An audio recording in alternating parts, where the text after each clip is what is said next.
Let's be real. Marketing for your company can feel like a full-time job on top of your actual full-time job. You think about hiring an agency, that's too expensive. Building an in-house team, that's too much of a hassle. What about doing it yourself? Forget about that. That's where ProMode changes the game. It's an AI-powered marketing platform built for B2B businesses that handles all of your marketing.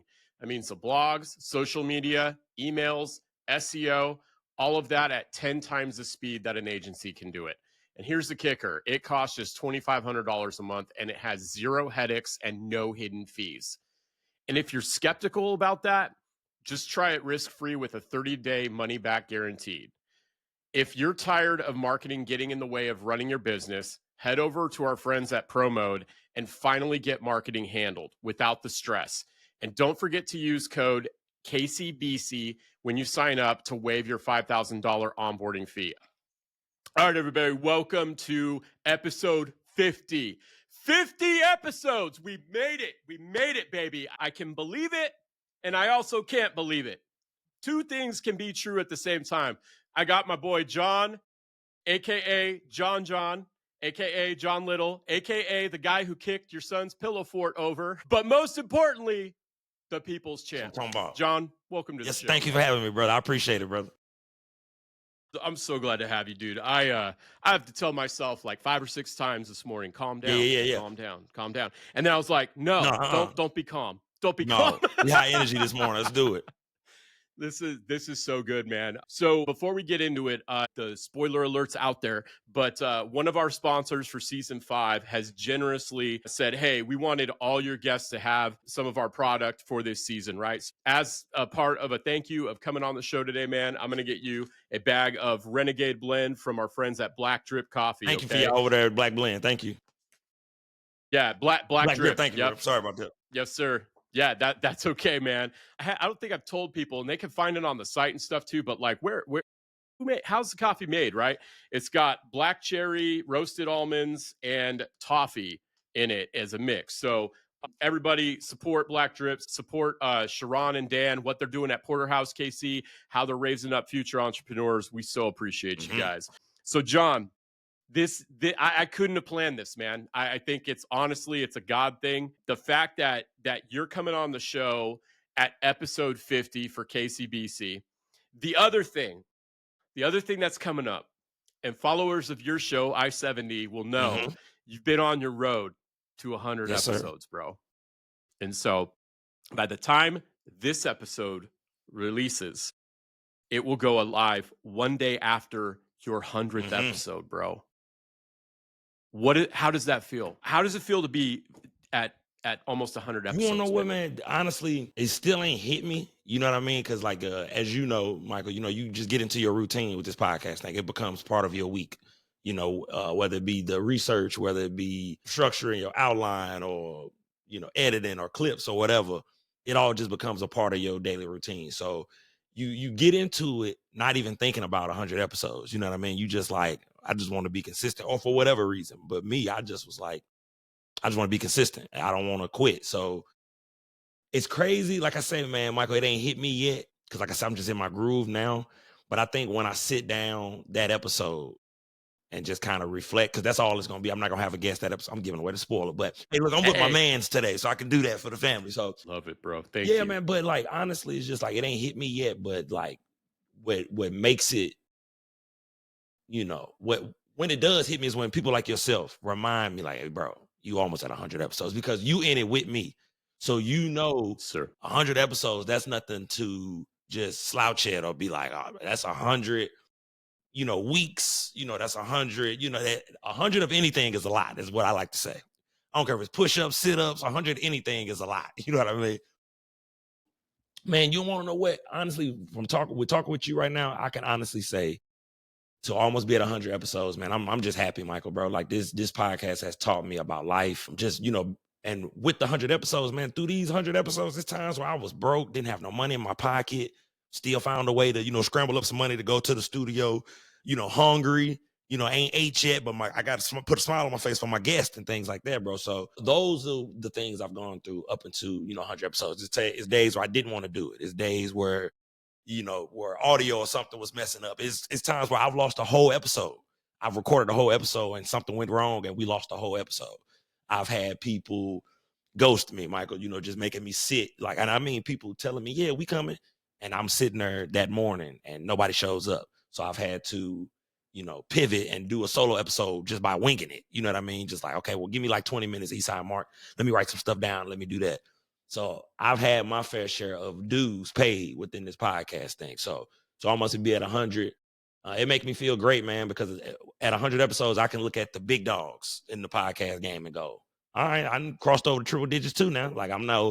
And it means that I'm not, that it isn't microwave for me. It's something that I'm truly doing when you do 100 episodes. This isn't something I just picked up just to do just cause. I'm at 100 episodes. That's a lot of hours just sitting and, thinking and talking. So, man, I'm happy to almost be at 100 episodes. Yes, sir. Man, that's a lot of reps, dude. And, you don't honestly, and this is what I so love. One of many things that I love about you, brother, is that we don't hear about that stuff. Mm-hmm. The ghosting, I didn't know until I sat with you and we had the chat after we were done recording, because that's usually, it's funny, man. I was just on Indelibly Marked, right? Mm-hmm. And I was talking with Dominique and phenomenal Darren and all show. those guys. I can't wait I need to talk to them. Phenomenal show. John, I think it will be amazing. Yes, sir. But when we all get together, us podcasters, man, that's when that stuff comes out. That's right.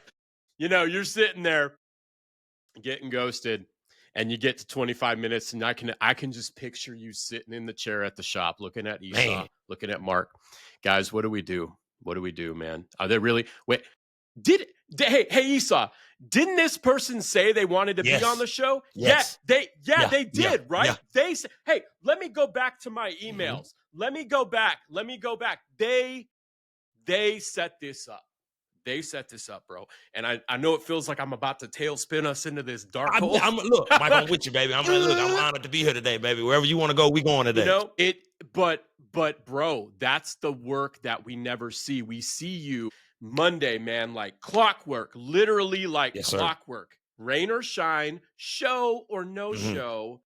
And when I found that out too, that like your solo episodes started because it wasn't really in the plan, right? Nope. It started from the first time that you had a cancellation or something like that, and you said, "I'm going to go anyway." Yeah, so like the first episode I ever did was solo. Now that was planned just because I think Eastside just wanted to see. But after that, my name is John. I have a gift. My gift is you know what I mean. So like that first one was planned, but after that, no. So every time you saw.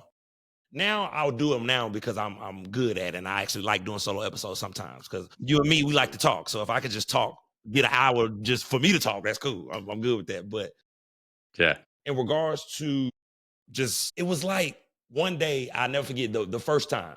I remember the first time, Michael, like it was clockwork. I won't say the person because no hard feelings or nothing like that. Things happen, whatever. Sure. But absolutely. I'm sitting there and I had talked to the person's manager the morning before just to confirm because I like to do follow-ups. And they were like, yeah, we'll be there. I'm sitting there, Michael, and I'm ready, bro. I'm like, like I always, I'm in a good spirit, ready to meet them at the door. Like I meet everybody when they walk in. And like you said, bro, like 20 minutes go by. I'm like, so I reach out and I go, hey, if we need to reschedule, that's fine. You know what I'm saying? Just let me know. Nothing. Mark and Eastside could kind of see my demeanor had changed because they was kind of like, damn, bro, looking a little defeated because I'm just like, damn, what I do? You know what I mean? And Eastside said some of the most famous words to me between me and my dog. He said, hey, man, we're going to put out something. And it hit me right there, Michael. As soon as he said that, I said, this will never happen again. If I don't have a guest, I'm going to do me an episode. Back into the story of the 100 episodes. Those are the things, like you said, people don't know about. And it's like, I was like, I'm never not dropping an episode. I don't care if I don't have a guest. I'm going to drop an episode come Monday morning. So moving forward, that's when it all started. The whole, I'm doing it by myself. through, as you know, through trials and tribulation is beauty. You know what I mean? And when I do my solo episodes, Michael, I honestly feel like that's what kind of sets me apart, because I can sit by myself and talk for an hour, you know what I mean, with no problems. So yeah, that's the whole story with the ghosting thing. Shout out to all the podcasters who's also dealt with that. It's tough, man, because you try not to take it personal. You try to give people the benefit of the doubt because life does happen. You know what I mean? Absolutely. Whatever. And, you know, you just push forward. So I just thank God I was blessed with the gift to be able to go, okay, well, bet, turn the camera on. And that, you know, it's been history ever since. Absolutely, man. It reminds me of a post that you had made in the past where you actually put a quote, and I think I actually pulled it up, one by Alexis Carroll, but man cannot remake himself without suffering, for he is both the marble and the Yes, sir. sculptor. I don't know what your intent was when you posted that, but when we're talking about the fire, the crucible that a podcast can be sometimes, you know, absolutely, bro. And you know, I've done that same sort of, you know, internal dialogue. So my wife gets to hear a lot of it too, man, because you know she's a therapist too. Yeah, So yeah. she's really good at she's really good She at good at listening. it. And she, you know, she's helped me salvage relationships and keep things whole, you know. But you know, I've thought about that too, bro. And you know, when you think about where your resiliency came from, the fact that you were able to hear Esau in that moment, but then also too that like this wasn't the first time you had been through, you know, a trial or a tribulation. And I love how you said too, the first thing was, what did I do? Like you have this like this feeling of Yes. ownership, you know, and that's something that a part of what I love about you too is you realize like, hey man, there's a part of this equation. You know, if I'm to blame or if I did something, I just need to Yes. know. But like, where does that come from, bro? Like, where does your ability to bounce back, not even bounce back, but bounce forward, you Great know, question, bro. forget bouncing back, Yeah. dude. Where does that come from, But man? I think honestly, man, it's life get interesting. You know what I mean? Because when you know, when you're young, when we was all there, when we was all 18, 21, man, we thought life had already happened. You know what I mean? We thought we knew what was coming. And man, we had no idea. You know what I mean? And everybody out there who like the younger demographic who love the show, who watch you, you know, life is gonna continuously kick you and push you and move you around. Every adult who, you know, who's gone through something, who's been through trials and tribulations, that kept pushing, knew that, man, I just got to keep moving. You know what I mean? So the ownership comes from a lot of time in my younger years. I didn't take blame. You know what I mean? I blamed everybody else. I blamed the college coach who didn't put me in the game. I didn't look back and go, well, John, you wasn't working hard. You was too busy partying and chasing after the girls. You wasn't running extra sprints and all of that.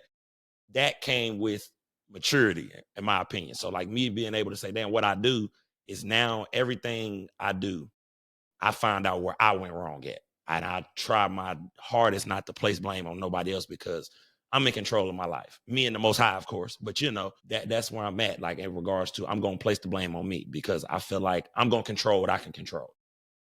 And if I can control it, then I'm going to put the blame on myself.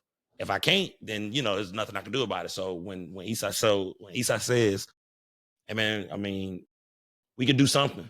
We could put out something. That was in that moment, like, oh, well, then I can't control this moment. I don't have to, you know, be down and out or be discouraged. It's another blessing right here. I just gotta move and just not sulk. And that's exactly what happened. Beauty came right from that moment because the moment that happened, we didn't wait an hour. We didn't wait the next day. I literally, you know, brushed off, got the dirt off my shoulder, did like 20 minutes of just let me find some topics just to talk about. And we did an hour episode. And I left with a smile on my face, completely forgetting that the person ghosted me and just happy as hell. Like, I'm so glad because in that moment, Michael, that's when we as human beings can go, man, I quit. We can go, all right, man, we'll just try it next week. And man, that'd be the worst. I've done that too much in my life of waiting till next week or the next day or putting it off or procrastinating. No, let's do it right now. And that's just where I'm at in my life now. I want to do it now. And you're challenging me right now too, because I remember it happened a few weeks back. We had a guest who had to reschedule because of illness, and I've been the person who had to one time, man, in this podcast history. I felt terrible too. Thankfully, my guest was really gracious, but I was dealing with a bad head cold, and like, man, I couldn't even get a word out. But like, somebody had to reschedule, and you know, I was like, okay, well, I'll take the morning off, and I'm thinking next time that happens, I need to get back into my solo Yeah. stuff. I only did it for 5 minutes. I had 5 minutes to learn when I first Yeah. started the podcast, and I do these little 5 minute stints. But like you're challenging me, man, and I hope other podcasters out there are challenged by that too. To say, man, if you get a guest who cancels or no shows, I mean, yeah, if it's cool, then you get a morning with your family, and that's what you got to do. Great, but like in the case where you're all set up, you got a team behind you. Like we got to do something. You know what I mean? And that's the And then you produced an hour out of that, yeah, bro. man. It's like it was just we laughed, we joked, you know what I mean? And it became a beautiful moment. It developed a little resiliency in me and like, dealing with some adversity. Cause that was with this podcast thing, that was one of the first big adversities that I started to face with moving up and trying to get certain guests. It's like things get tricky. So yeah, but beauty came out of it. So thank God, thank God for that.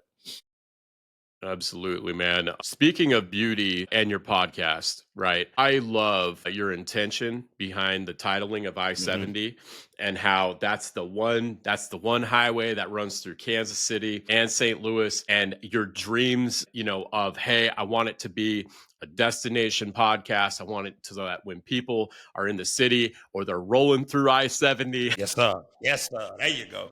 you know getting on the show. And what I love about your show, and love just almost feels like an understatement, but you don't have a Oh, niche of type of guest. You have people from all races, religions, backgrounds, professions. It does not like matter, yet it matters so much at the same time. I'll never forget, you had your buddy, is it JC's Towing? yep.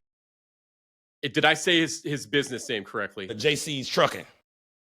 JC's Yeah. Trucking. Okay, so I followed him after that episode. He followed me right back. That was awesome. But you had him on, man. He's talking about his business, and you go to his profile. I think at the time his business is like 135 Mhm. followers or something like that, right? And it's just like it did not matter. It's like you had somebody who's doing something that's important. There was a history there. You knew him, all that stuff. But you're just like, I'll talk to anybody about anything at any time. And honestly, man, it's a testament to how I grew up. You know what I mean? Like my life, it was just I didn't have the traditional poverty upbringing, if you will. And I say that because even though I grew up, that was my reality going home. But I went to school in the suburbs, K through 12. My parents didn't let me go to school in where I grew up. So that shaped my life in regards to I just love talking to any and everybody, man. It gets me out of, and I think more people should try that in this world. Like get out of your comfort zone and go talk to people who are nothing like you and have a conversation, man, because that's the beauty in it. And I thank God I stumbled, like it's all coming full circle with I-70 because like you said, man, I'll sit down and talk to anybody. I don't care what race, religion, whatever. We can have a conversation because that's truly who I am in real life. I'll be in the middle of Walmart in aisle 7 and I'll strike up a conversation. Not on some creepy shit, but like if we end up having a conversation, hey, how you doing? I'm doing all right, man. That's just who I am. That's who I've always been, man. I'll sit and talk to a bum on the street, So Absolutely, dude. Absolutely. Have you always been that way? yes.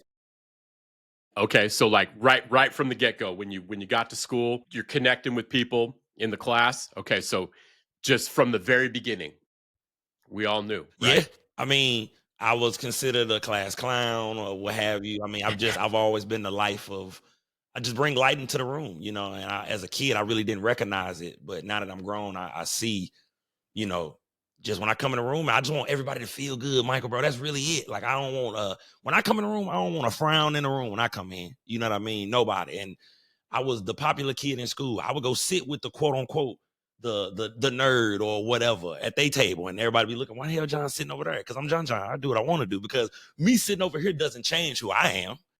You know what I mean? Y'all wondering why I'm sitting over here, but I'm gonna get up from this table and still be me.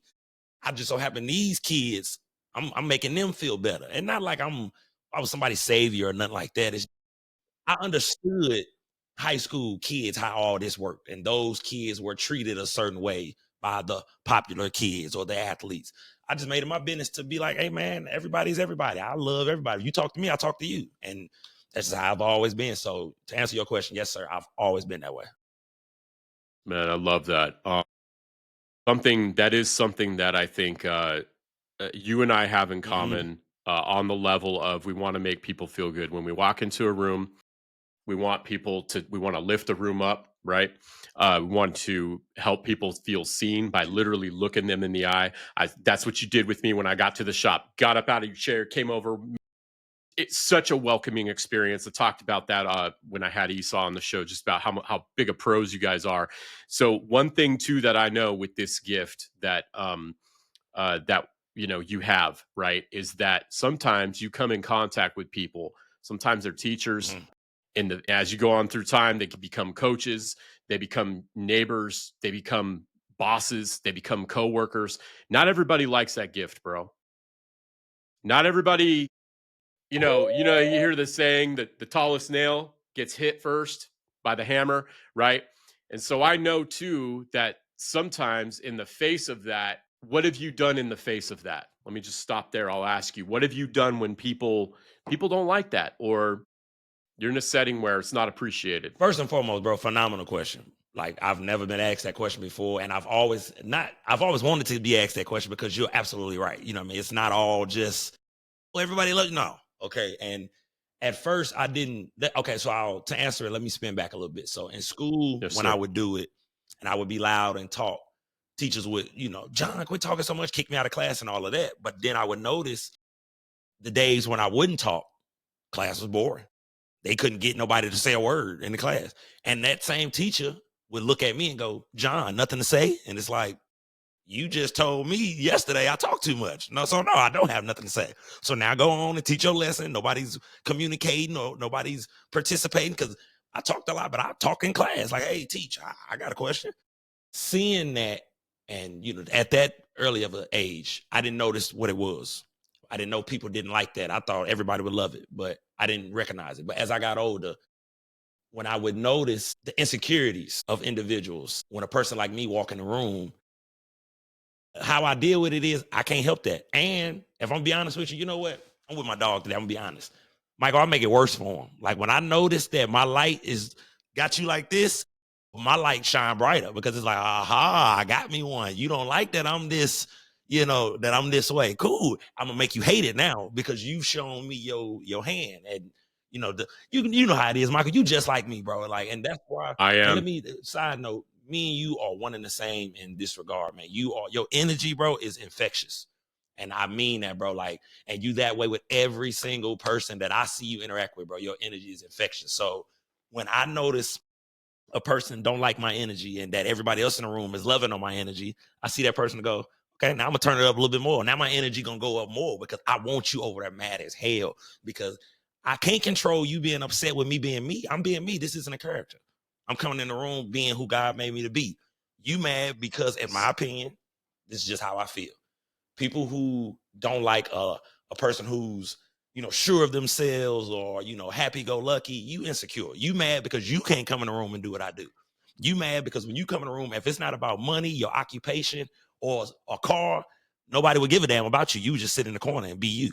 I can come in with some work clothes and be the life of the room inside of a Chipotle. You know what I mean? You know what I'm saying? It's just, That's right. In the worst gas station in town, in the middle of a place that you're on a road trip with. I'm gonna be me. I'm gonna walk in. Yes, Anywhere, I'm gonna anytime, greet baby.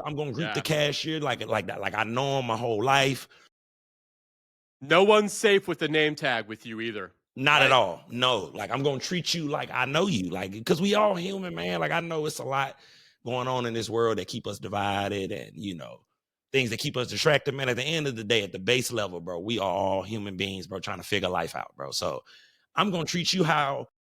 First and foremost, I'm going to show you respect first, and I'm going to treat you nicely first. And I just pray you give it to me in return, because I'm going to do it first. And sometimes I look like a fool. Sometimes I'm nice to people who are just rude as hell. And it's like, hey, man, I'm not going to let you dim my light, brother. I hope you have a better day. And I'm going to keep walking, man. You can't let people, rain on your parade, man. Keep your light bright, bro. Don't dim your light for nobody, man. So many people out here who just are so special and are just so, they're really beacons of life for people, but they do this because they spouse won't like it or they friends won't like it. Man, be you. We got one life to live.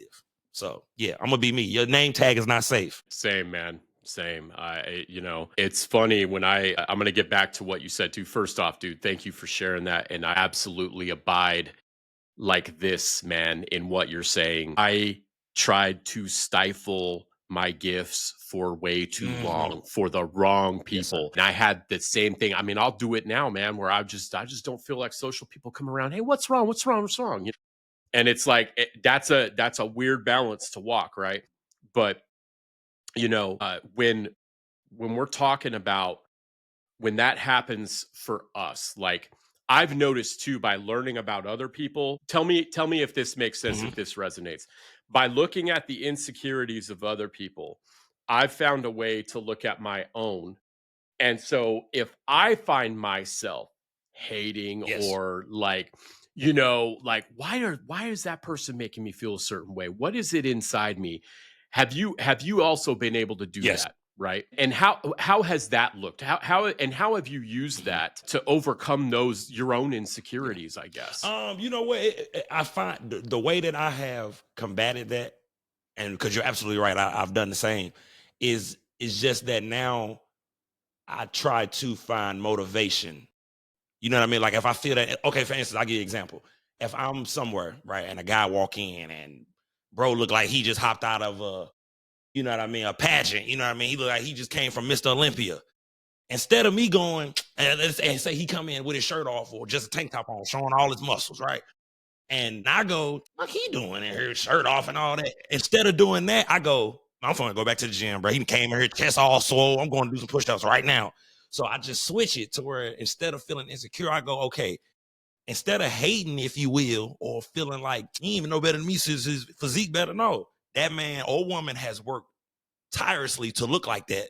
I'm gonna That's work right. like that to look like that. If I feel insecure, so the things that make me feel insecure, I want to be able to do so I don't feel insecure. So if a person come in and if a podcaster, since we podcasting, certain podcasters do things better than me or differently than me.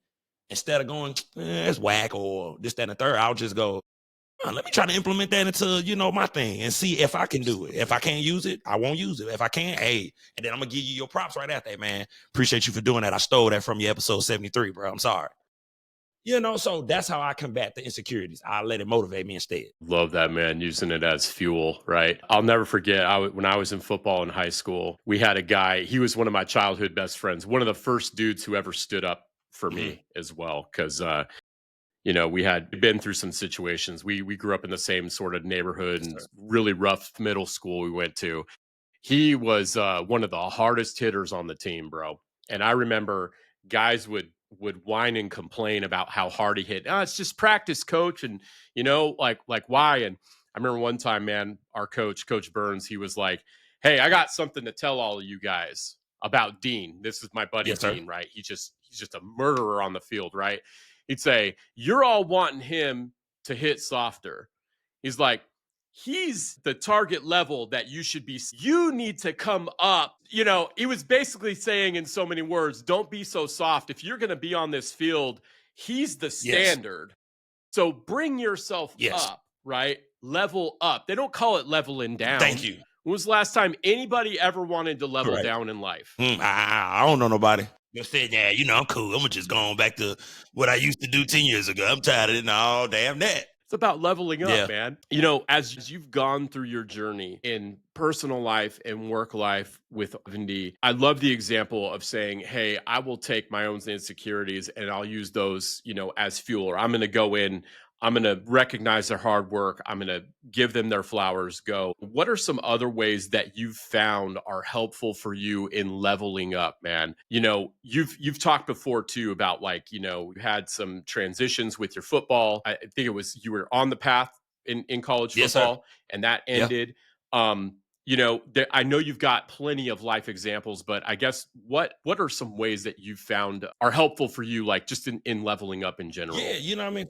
like in your Yeah, path? for me, I think it takes one for me. I can only me personally, it took number one self observation. Like I kind of had to sit back and go, okay, John, look, what you doing wrong? You know what I mean? What you not doing right? Or like if you got a goal, what are you doing to reach that goal? Or are you BSing? You know what I mean? So it took that self observation where, as men and women, you look in the mirror and just go, now this ain't it. Like this ain't the life I want. Or you look in that mirror and you see the life that you want. And it's about working to get to that. So me leveling up, is constantly working on myself every single day. That's how I level up, because we are our biggest obstacle, in my opinion. Up here, I say, well, this is my biggest obstacle. Just unlocking that belief that, man, I could do what I want, that I can look how I want to look. I can have the money that I want to have. I could, it's just unlocking that. So the way I level up is just looking in the mirror, wiping them tears away, going, hey, man, look, this is where we at. So like, and you brought up football, and I don't know if you was going to get to it, but, and stop me if you need to, Michael. Get to it, bro. Yeah, let's go there. So with football, that was my first time. That was the first time life, knocked me down. I'll say, like, really, really knocked me down, because for me, I have always been gifted in regards to athletics, like just God gifted. You know what I mean? I did not have a work ethic. Like, for everybody, for all the listeners, I did not have a work ethic with sports growing up. But the funny thing about it is, I didn't need it. You know what I mean? Some of us are just blessed at that age to just be athletically gifted. And I never ran an extra sprint, none of that. And I was one of the best athletes in the state at the time. 3-sport athlete, went to the state all 4 years for track, competed. So, but I never had to work for it. So when I got to college, now I'm running into guys who are just like me, but they work hard. So now I'm like, wait a minute. Yeah, me and him, because we all are somebody. When you get to college, that's the interesting thing. Everybody's a somebody. We all was the man on our team, starter, whatever. So we get there, and once it all ended, and I realized, and I was caught up in everything. If I could be honest with my family today, man, I was just caught up in everything, man. My life just started spiraling out of control. I started hustling and, getting in trouble and things like that when I should have been focused on football. So once it all ended, I was heartbroken. I mean, my life because I was lost. I didn't know what I was going to do, because my entire life, you couldn't tell me I wasn't going to the league, because in high school, I'm competing against guys who are in the NFL now, or played in the NFL. These are the same guys that I was competing with on their level too. Like, I could walk in the room with them and they go, oh, that's John Little, because I just couldn't get my grades right. So I know I got long-winded, but when it all ended, I didn't watch football for 2 years straight. No NFL, no college, no high school, no nothing. I couldn't stomach to watch football because I was lost. My dream was taken from, I let my dream float away by not chasing it and doing what I needed to do. I was too busy having fun. So this podcast, honestly, is when I can say I got my joy back, because I found something that I can just do with my eyes closed, Michael. Like, it's a blessing when it's when the Most High just put something in your path, bro, and you feel like, man, this is nothing, man. I can do this. I ain't got to work on this. Like, this something I can just do, but I still work on it though. Even I'm working on it right now. You know what I'm saying? I like to look at it like, being an athlete in me, I like to say we sparring right now. This is me and another podcaster in the industry. We doing our thing together. You know what I mean? And I believe that's what it take, man. Like, but so to end that, I got it all. I got that back, and my joy back by self-preservation, and finding something that I truly love to do, which is podcasting and talking to individuals like yourself. So I hope I answered that, Michael. I know I went all the way off. You did, bro. Kansas City business owners making $100,000 a year or more. Let's talk about your finances. They could be a mess, and that could cost you big, right? Are you wasting hours in QuickBooks? Are you misclassifying transactions? Are you making tax mistakes? Obviously, that's all money down the drain, or worse, an IRS fine. Silverstone Bookkeeping has helped 50 plus businesses clean up their books fast. Now, for a limited time, they're offering a QuickBooks diagnostic review and tax savings session for just $150. That's usually a $500 value. Within 48 hours, they'll flag 8 to 25 key fixes and uncover potential tax savings for your business. Give them a call at 913-732-4151 or visit silverstonebookkeeping.com now. You did, man. I love it, dude. I love hearing you process that too. And you're right. It absolutely is sparring, man, because the whole purpose of sparring, and I know you're a boxer, right? And you've done a lot of work with Esau and stuff. And everybody that has done martial arts or mixed martial arts or boxing, that the sparring is to prepare you for like the real fights. And in podcasting, I know it sounds funny to people who don't podcast, right. Because people who don't podcast, they think actually like podcasts are like gremlins, like you add water to them. Yeah. They multiply overnight, and everybody's got a podcast. And it's like, well, no, there's a lot of people who used to have a podcast. too. Yeah. And I don't diss them because I know maybe the day comes where I don't do podcasting anymore. But at the same time, man, we all, at least this is the mindset everybody should have, is that we are all here to make one another better. Yes. And what you were talking about with me and you, it's iron sharpening Thank you. iron, Yes, right? sir. It's in, I can't remember the Bible verse, but it's as iron sharpens iron, one man sharpens another. And the sense that I get when I'm around you and Esau and Mark and Gabriel and, Mario and Cindy and Bear and all these people in our city, even the ones that are local podcasters in other territories, is like we're all in this to make one another better and to have, good real conversations. You and I, we talked about the media and real life and how we all have more in common than we do, in differences. And, as you hit this milestone too, I got to ask you, you said I found my joy again with the podcasting. You just hit 100 episodes. What do you think is in the near future for you, man? Like what at least right now, I know you're not technically as of right now, Sunday morning, you're not at 100 yet, but what is the next 10, 20, 50, 200? What does that roadmap look like for you? Or what are you most excited See, I'm about? getting jitty over it, Michael. What are you in knots about? Like, what are the things that you barriers you perceive you're going to get? Before I ask you 6 more questions, because I do that to all my guests, bro. I do. It sounds like I'm done. And then I ask you another one, and then the guest. I'm used to you now, baby. I was going to let you go. I'm like, he going to get it. Go ahead. I got it. I'm listening. Hey, yeah. So what's the future look like, bro? And another phenomenal question, of course. Man, I would say for me, it's about challenging myself at this point. Meaning like, because we all got our favorite podcasters that we watch, the big dogs, the ones who are, established. I want to make sure that I can interview those type of guests as well. I can sit down with. So to start, I want to get bigger guests just because I want to sit down with a politician, a person of importance, where I got to clean up my episode where it's like, okay, hey, people came in and say, hey, don't ask them this, stay away from this.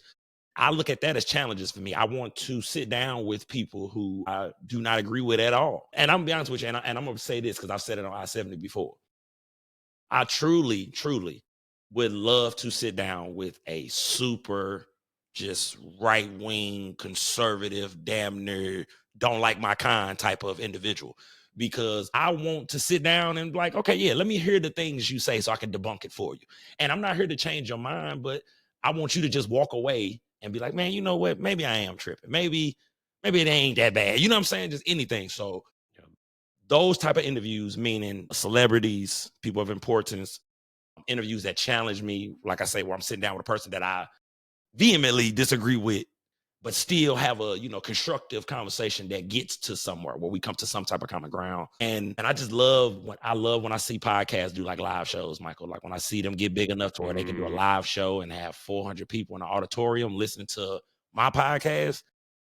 I mean, I've dreamt about that, you know what I mean? And it's an amazing thing because I think at that point, that's when you got people becoming celebrities, getting $1 million contracts from doing what we're doing right now, just having good, conversation. And the unfortunate part is, as you know, some podcasters in this industry, get to skip the line because they talk about certain things or, highlight certain things that I care not to, you know what I mean?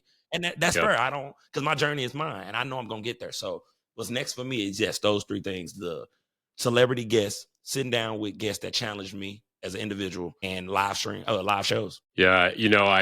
I hadn't thought of that live show component, but I think obviously that'd be amazing for you, right? I think when I think about celebrities and I think about politicians or people that are ideologically opposed, I feel like that's the next step for your growth, bro, because they say, it's an old quote and I often will omit the quoter, the person who actually said the thing, because then it'll get people thinking about who said it versus what was said. And so there is this saying, who I know, and I'm not going to say who said it, but in order to get the bigger things, you got to prove that you can be responsible with the smaller things. you know, and that's like leadership 101, right? Like when you're in a job or, you know, gosh, you know, we know podcasters in our area, they're bringing on Yes. interns. They're not just going to let the intern run the board day one, right? They're going to show them what it is.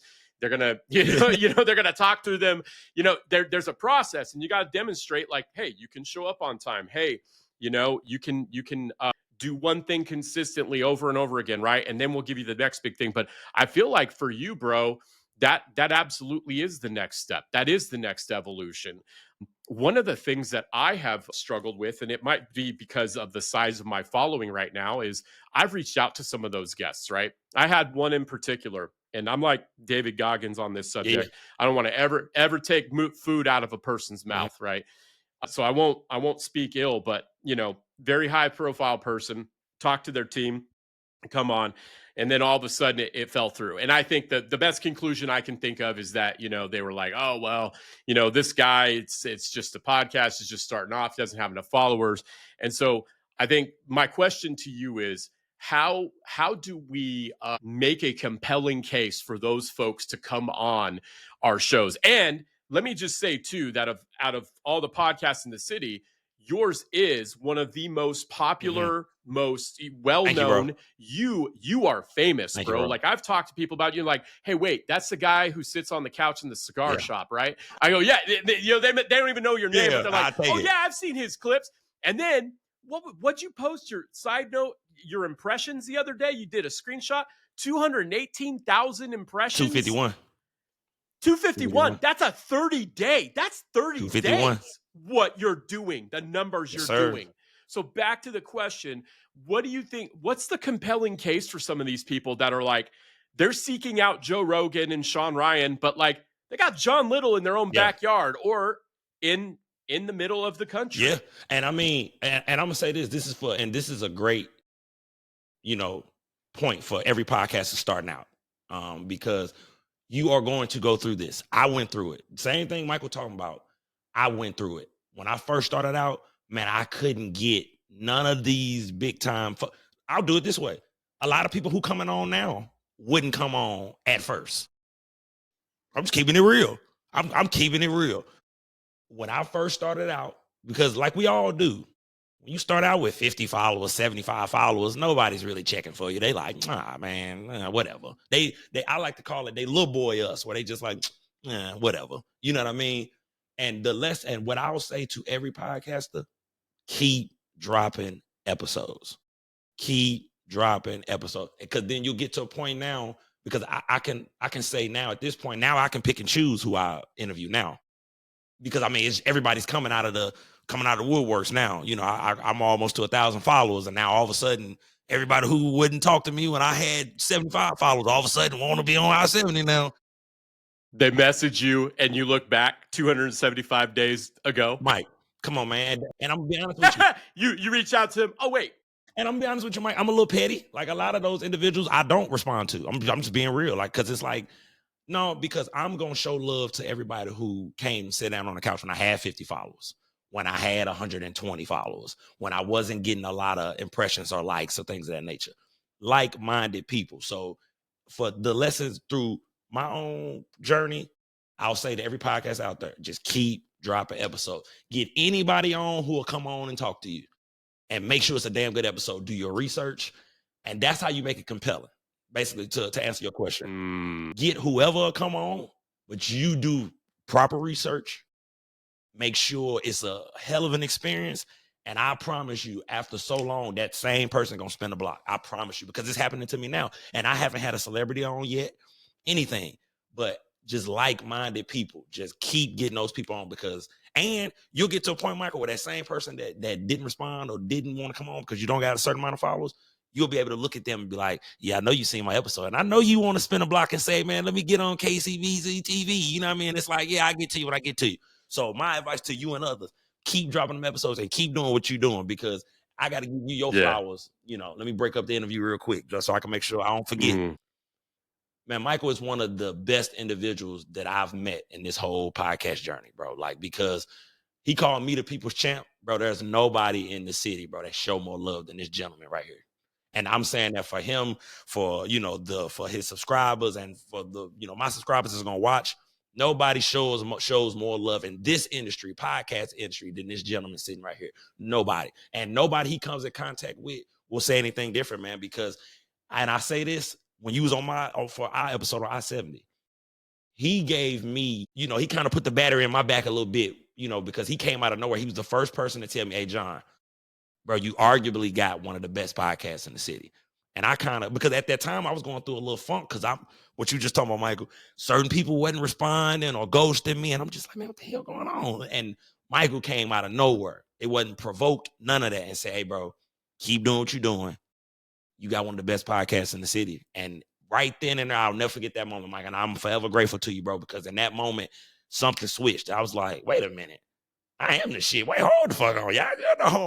So I want to thank you, bro, from the bottom of my heart, bro, for letting me know and giving me some confidence, because I'm a confident person. But I was in a very doubtful mode, and you came along and gave me that, extra push to, no, you doing right, keep going. So in that, I was right where you was at, where people wasn't rocking with me and they didn't want to come on, and look at me now. The last 30 days, shit going. So hey, appreciate you, dude. Thank you so much, man. I know I cut your wisdom. Did I answer the question? I want to make sure I answered it correctly. I had to give you your flowers, bro, because you always do it for me. Yeah, man. Yeah, absolutely. Absolutely. And we talked about the future and what's the compelling case to come on I-70, right?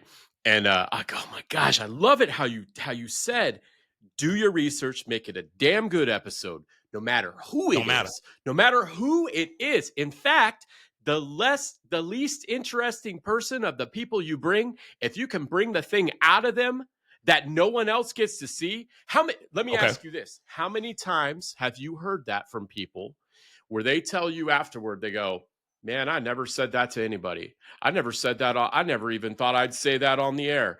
Thank you for bringing that out. I'm so glad I did that, because some people, man, they get the butterflies, they get the heebie-jeebies, and then they cancel because it's terrifying.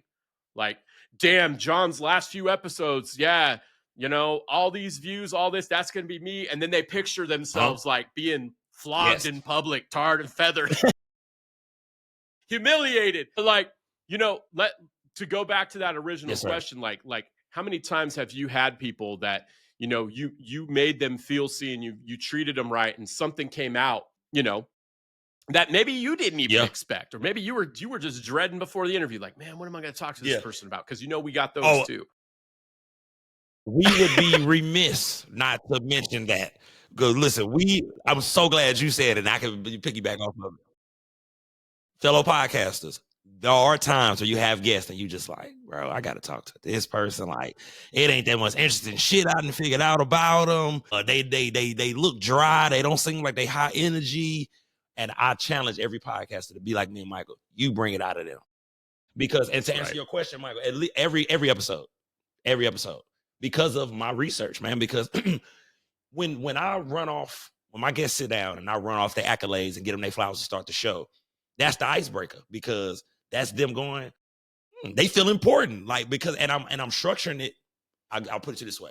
You go watch like how Shannon Sharp do his episodes on Club Shay Shay. These are icons he's sitting down with. I want my guests to feel like that. You know what I mean? I want my guests to feel like icon. I want you to sit down and I want you to feel important, because you are important. We may not have the status that these other people may have yet, but you're important too. You're a celebrity in your own right. You're a king or queen in your own right. So no, I'm going to make you feel important. And that's what brings it out of people. You make them feel like somebody, because if that person sit down on the couch and you make them feel like you don't really want to talk to them, oh, you a horrible interview. Trust me on that. Trust me. So the one thing to combat that, do your research, because research is what, when I had you on, that's what you kept alluding to that. Like, bro, you really did your due diligence. And I get that every single episode. And that's a testament to my research. Get it out of them. Bring it out of them. Humiliate yourself to start the show. Say something funny. Say something about yourself that, make them feel a little comfortable. I always say, kick back. I got you. Don't even worry. Let me do this real quick. It's just to put them at ease, because it is nerve-wracking. I've seen a lot of people shaking in their boots before I say, all right, start the camera. Or when Mark say, we ready? Look, or give you one better, because it's a soft open with me. When I look over and I say, bro, you been recording already? And Mark go, yeah. I can see the person kind of like, shit.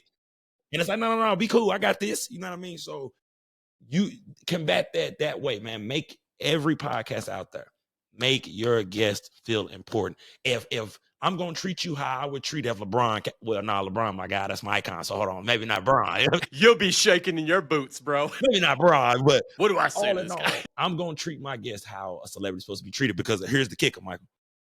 What happens the day that person becomes a celebrity? They're gonna be able to look back and be like, man, John treated me better than you treated me, and I ain't had no album out, no big name, and you doing a horrible job, and I'm a multi-million-dollar whatever. So always treat your guests like they celebrities, and that's how I'm gonna forever do my episodes, man. You're gonna come through, you're gonna leave, and you're gonna feel 10 feet tall when you walk out of I-70 podcast, and that's how you do it. Yeah, man. Absolutely. You're so smart. Thank you, bro. I appreciate that, bro. And you want to know what, my God? I'm not book smart. You know what I mean? I could have been, but like when you say I'm smart, I'm just a human being, man. Like I love people, bro. So like I'm smart in regards to human interaction, I like to say. Man, that's what counts too in this life, bro. Like, I love how you talked about treating everybody basically like a king or a queen, right? And it's funny because if you're going to sit down with them anyway, which way do you want it to be? What does it cost you to just be a good human with them? And it's free. It costs you nothing. And it's funny because like the experience you gave me, I walked out of there, I felt like the most important freaking dude in the world. I still haven't stopped talking about. I went down to hang out with Dominique and Darren the other day, and Dominique, he'd done his research. He watched me on To Bring About. He watched me on I-70, and he goes, hey, do you guys all know each other? I said, no, I messaged John out of the blue one day, and just after conversation, he was like, hey, you want to come on the show? And figured it out. And he was like, okay, And I said, and that guy did his research, and it got a not, like, you know what I'm saying? Like, that's the thing, like whether I'm talking to another podcaster or somebody who is an influencer or not, my sister watched the episode. That guy seems like a cool dude. I'm going to go off like, man, it was the best experience. That stuff is what catches like wildfire, man. And, I feel like too, when we're talking about the guests that, maybe they're just super introverted, right? Or their online presence is like, you're trying to research, bro, and you can't find anything on them. They don't have a LinkedIn. I mean, you're going through public criminal court records to see if they got, doing a 7-county search and like, how many, you can't even find any parking tickets or anything, right? You're trying to do everything, it's your job. Guess what? It's your job as the host. Sir. That's the thing. Everything that happens on your show, it's your responsibility. It's not their responsibility. Whatever you were thinking when you set it up, guess what? Now they're here. Now it's your responsibility as the host to make it a good experience and to bring something out of them that hasn't come out before. And, too, the other thing, when you're talking about those celebrities, you know what that other challenge is? I told another guest this recently. It was, man, you've been on every single podcast. What are we going to talk about? What are we going to talk about that hasn't been on the last freaking 10? Yeah. And then that's a challenge. What am I going to do? So how do you handle that? Me, at that point, and great question, because I didn't even think about that. You know what I mean? And now that you're saying it, I would break it down like this. Yeah, because you've been on every podcast. We know your story now. We know, your first album or your first movie, all of that. Then for me, I'm just going to break it down to human conversation at that point. Because I'm going to treat you like you're not a celebrity. We just talking. We just, I may bring up relevant topics to get your opinion, but I'm going to break it down to being a human being, because whether you're a celebrity or not, you're still a human being. You still got hobbies. You still got trials and tribulations you deal with. It's a camera in your face all the time. You know what I mean? So I may go through my own life experiences to find questions to, that aren't as cookie cutter or aren't as politically correct. You know what I mean? I may like what I went through in my life. Or, hey, tell me about the worst whooping you ever got growing up. We all got them stories. You know what I'm saying? Like, what was the worst thing you did, in high school that got you on punishment? Like, we all got those stories. So I'm going to break it down to human interaction, you know what I mean? And get away from the, when's your next out? No, okay, let's talk about some other stuff. Let's talk about if it's a celebrity and they're an artist. Let me talk about the time you went in the studio and couldn't come up with nothing. Tell me about that time. Talk about because you're from a musician. You know how that goes. Sometimes it don't work out. Yeah, buddy. You know what I mean? Yeah. What did you do? What did you and the bandmates do when your guitar string broke or the drummer didn't show up? Like, what did you do? Those are real human conversations that, that'll make a person smile and go, oh, I've been waiting to tell. Because then they bring back the memories. They start reminiscing. Then they fall into another story about, well, look, since I told you that, let me tell you about this time in Milwaukee. Hey, man, you break it down to because we humans. And I know podcasting it's a huge thing now. I feel like everybody got one. The ones that's going to win, me, you, to bring about other ones, man, it comes down to genuine conversation because somebody in their truck on a 12-hour trip, they hauling. You know how I am about my truckers. I love that. You know what I mean? Those people are the ones who I really tailor my episodes for. Them people who they just got to work. It's a Monday morning, man. They don't feel like dealing with the GM or the boss. They at their cubicle, man. I'm listening to I-70 this morning. I want to laugh. I want to be informed about something. I want to cry a little bit, maybe. Whatever. I'm doing it for those people, man, because those are the people that's going to consume. We can't be thinking about, oh, I'm going to say this to go viral. Okay, and then what? You know what I mean? And then what? I love that. And then what? Yeah. Like, so then you're going to have one clip with 1 million views and then nothing else after that because the quality of the interview is trash. But yeah, you went viral because you said that wild stuff about such and such. Yeah, I mean, genuine conversation is what this stuff breaks down to. Point blank, period. Absolutely. Yeah, on the subject of podcasts and being just ubiquitous and all over the place, bro. And I'll never forget. It's funny. I say I'll never forget. I literally watched it like 4 days ago. I know. Me, man. I mean, we got sayings and idioms that we have, but I don't know if you ever do this, but at the end of a long day, you're going through YouTube, and because you probably enjoy a lot of different podcasts, you get like podcasters going on stuff, and Sean Ryan now, like second podcast in the world, right? Phenomenal. He's podcast. on. Oh my gosh! Dude. How many Green Berets and Delta Force dudes I know now because of that podcast? I mean, it's crazy, bro. Yeah, and all the stuff they're doing in Antarctica, and who would have known how human trafficking operations in natural disasters are ways to get bodies to aliens. He's on Forbes TV. And it's funny because Stephanie, her and I are, we notice these things, but she's like, the video is like, 10 days old and it's got, 60,000 views when, that's Forbes TV. And Sean's episode gets 200,000 watches in the first like 4 hours or whatever, right? So he's talking about, reasons, what he wanted to do with the podcast. And I know it's a long-winded way of me getting to the point, but I'm going to tell you, like, he said when he started out podcasts, he watched all the other podcasts and he said, there's he's obviously talking about Joe Rogan, who he's friends with, and he's been on his show. He goes, everybody had a table and there was a bunch of shit on the table. And he's like, I didn't want to be one of those people with like the shelves and all the shit on the table. I knew I needed to do something different, and so he talks about that, like, and he also has a story where he was about to give up, and then all of a sudden, like, everything switched on, and like all of a sudden, and going through all that, but he found his way, right? And I would say, with Kansas City Business Cast, I'd say in many ways we've found our way, we found our lane, we found our niche. My question to you with I-70 is, what we've talked about, how we love, you'll talk to anyone, anywhere, at any time, all races, religions, backgrounds, everything.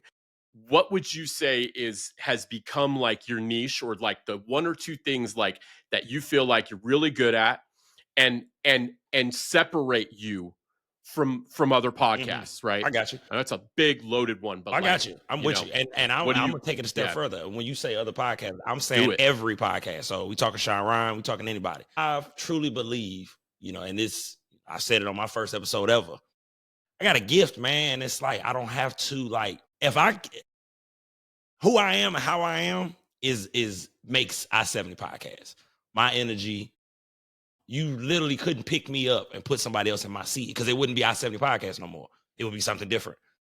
So I think what sets me apart is, number one, like I said, I'll talk to myself for an hour and a half, 2 hours.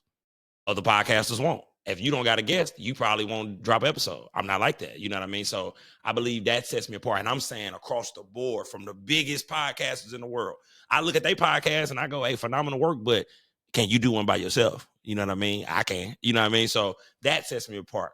Two, I truly believe my upbringing and how I, navigated through life sets me apart because I'm so many different men rolled up into one because I've just, like I said before, I come from one of the worst neighborhoods in St. Louis when St. Louis was number one in the murder rate, when it was quote unquote the most dangerous city in the country. I come from a neighborhood that's one of those type of neighborhoods, you know what I'm saying? Unfortunately, because it gave me my disposition. But I come from that world, but then every day I'm driving 30 minutes to school in the suburbs where I'm around kids who don't even understand the world I just came from. You know what I mean? But I understand your world somewhat because I'm out here with you 8 hours a day. I'm spending the weekends out here with you. I'm going to school with you. So just those different things. And then I'm funny. And then I love the women, you know what I mean? So I'm just all these different dudes rolled up into one. And I believe that's what sets me apart, that I can put on so many different hats.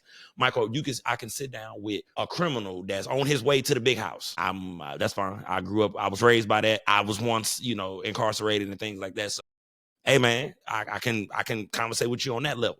You can bring me in the room and sit me down with somebody who's educated and college degree and all that. Okay, I'm a human being. I'm intelligent. I can talk too. Like, come on. I may not be able to spell the word I'm saying, but I can say it. I can tell you the definition of it. But so I wear so many different hats, man. So I think that's what sets me apart. And I believe that's why I haven't picked a select niche, because it's like, when I'm not just an athlete. I'm not just, I don't just come from poverty. I'm not pigeonholed into one little thing. So I believe that's what sets me apart, because, I love, like with Joe Rogan, you know what I mean? Joe Rogan has talked to any and everybody, you know what I mean? And he the biggest. And he sat down with comedians and, former Marines, and any and everybody has been on Joe Rogan show, so yep. I model my game sort of after him, because I never want to get to a point like this, Michael. I never want to get to a point where I run out of people to interview. No disrespect to certain podcasters in local markets, but I knew I wasn't going to be the podcaster that only interviewed rappers. You know what I mean? Because it's only so many rappers. You know what I mean? There's only so many authors or entrepreneurs. So I'm like, no, I'm going to do it to where if you do anything, I'm going to talk to you about it. So, I think that's what sets me apart. Absolutely. I love too, like on that level, when you say all podcasts, one of the most stifling things that podcasters, creatives, business owners, nonprofits can do is think that only the people around them are their peers or competition. Like when they say, oh yeah, in Kansas City, or whatever, it's like, if that's your goal, you want your market share to be 100% of Kansas City.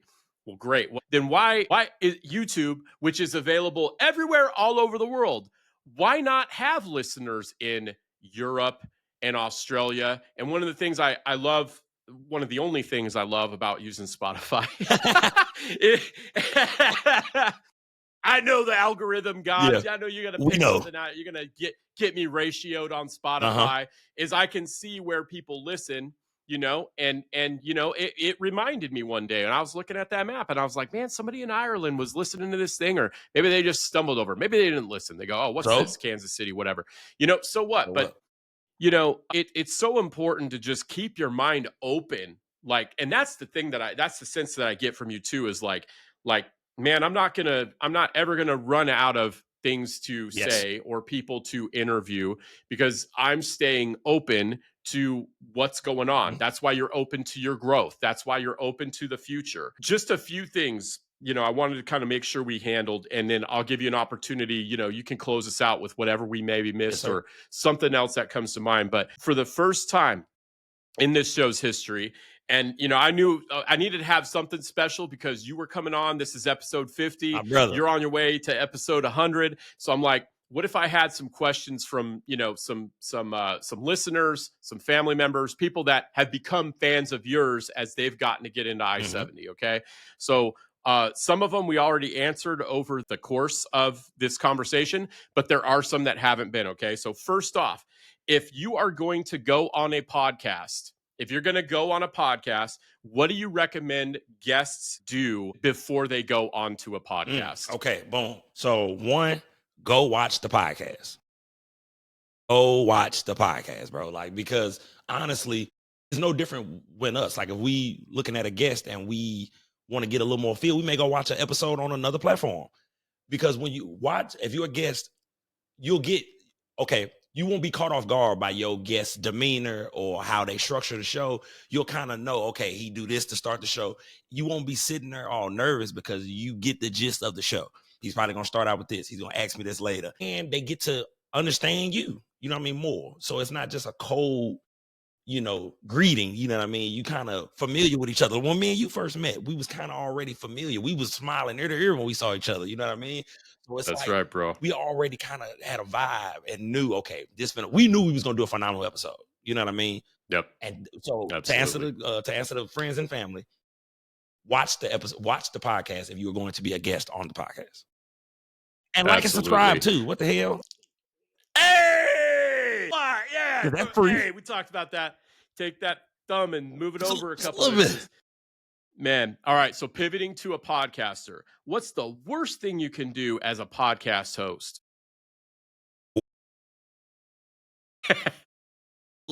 All right, here we go. Me personally, and you appreciate this, Mike, because you like me. The worst thing you could do as a podcast host is to not do research, in my opinion. Okay, can I do two for the fans? Can I do two? Absolutely. Okay, so hold on, let me make sure. Yeah, I'll say two, do research and don't make your guests look bad. There we go. They're my two.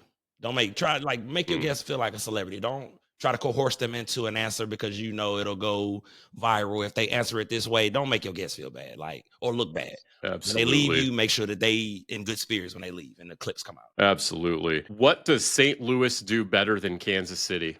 Well, there's a plethora of things. I'll get into I'll just shorten it. Okay, but let's do this. Here we go. Number one, we play sports better than y'all. And now here's what I'm saying. Look, I'm gonna give y'all facts, okay?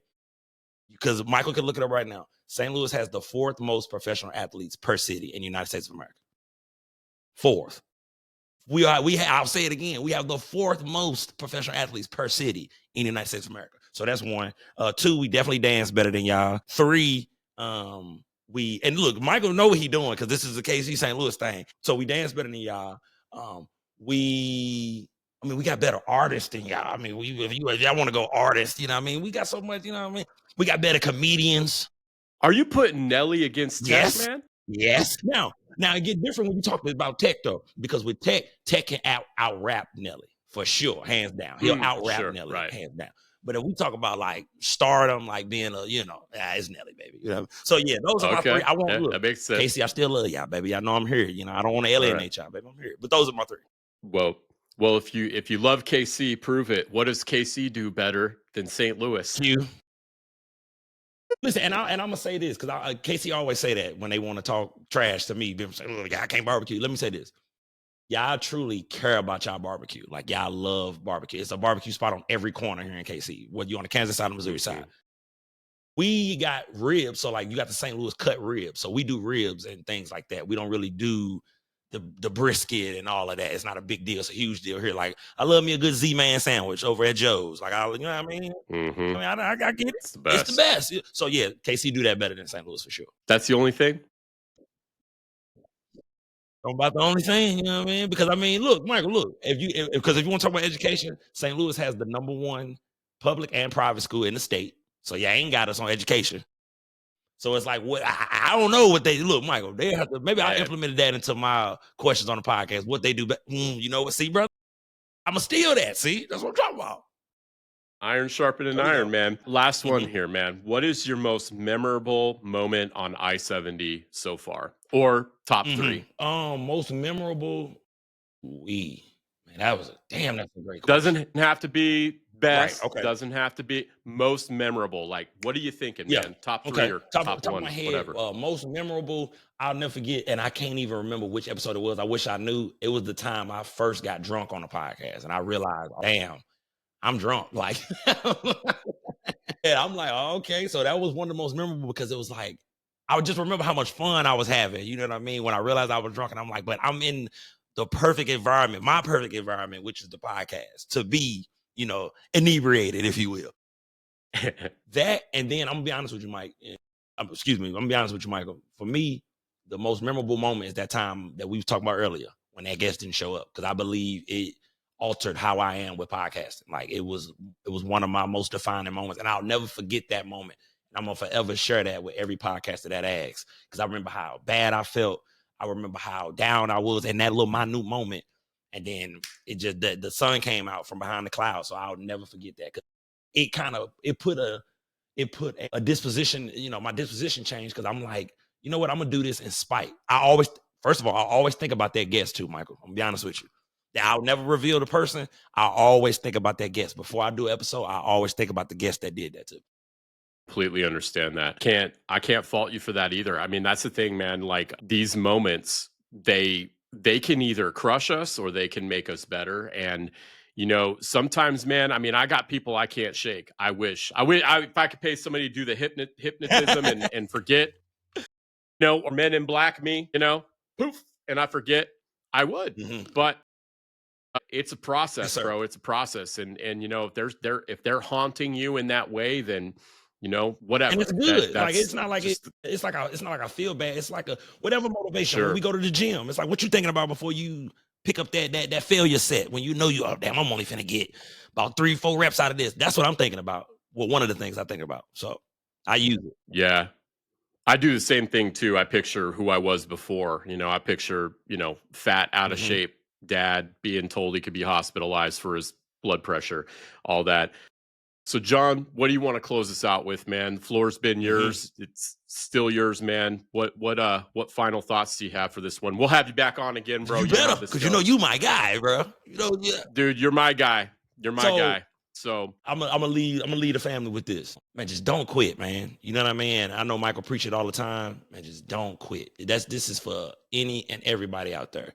Just don't quit, bro. Like, life gonna spin you, twist you, turn you inside out. But man, that light gonna come out sooner or later, man. It can rain for however many days. Sooner or later, the sun gotta come out. So just don't quit. Find a way to not quit. You know, just don't quit. That's my message. And just love everybody, man. Like, so them my two to close out the show. Don't quit. Love everybody. That's it for me, because it's like, I think that's the essence of everything. Absolutely, man. All the blessings in the world to you, my friend. It has been such an honor having you on this show, brother. Oh, man. Thank you, bro. I appreciate Such an honor. All right, everybody. You heard the man. All of his links, all the ways you can engage with John and I-70 podcast are in the show notes. You're going to be on LinkedIn, Facebook, Instagram, YouTube, Spotify, and Apple. Okay, so no one has an excuse to not go follow, or at least check out his episodes. Check out my episode with him, definitely. Yes, sir. And obviously a mover and a shaker and a light shiner in our neighborhood. Thank you so much, everybody. Have a beautiful day.